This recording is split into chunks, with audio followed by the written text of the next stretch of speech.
Federico Zandomeneghi è uno di quegli artisti con un talento innato per le arti, un talento coltivato nella bottega d'arte del padre che faceva lo scultore e successivamente all'Accademia di Belle Arti di Venezia, dove ricevette nozioni di riferimento classico-romantico. La sua formazione continuò all'Accademia di Belle Arti di Milano, dove poté confrontarsi con una città vivace e in continua evoluzione.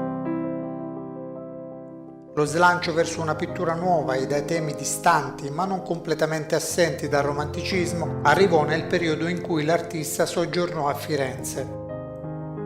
Fu un assiduo frequentatore del Caffè Michelangelo, punto di riferimento di artisti come Giovanni Fattori, Diego Martelli, Telemaco Signorini, Silvestro Lega. Alcune sue opere in questa fase risentono dell'influenza della poetica dei Macchiaioli.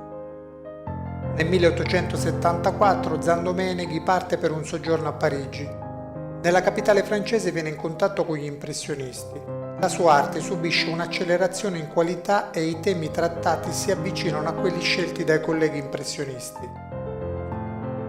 La sua poetica si traduce nel raccontare una città lontana dai salotti eleganti, più vicina allo stile bohemien, fatta da gente emarginata e da artisti che raccontavano il quotidiano delle strade e nelle strade.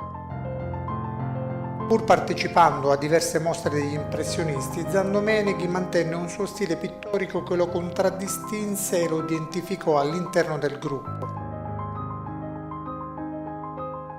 Nella sua produzione artistica la donna risulta il soggetto più amato. La figura femminile viene raccontata con eleganza e rispetto sia negli interni domestici che all'aperto. In questa narrazione la pennellata si fa più morbida, più ragionata, le tonalità di colore più delicate, come se la mano dell'artista fosse in soggezione di fronte al soggetto in posa. All'interno del gruppo degli impressionisti, Zandomeneghi fu l'unico artista non francese che seppe interpretare meglio la nuova arte rivoluzionaria.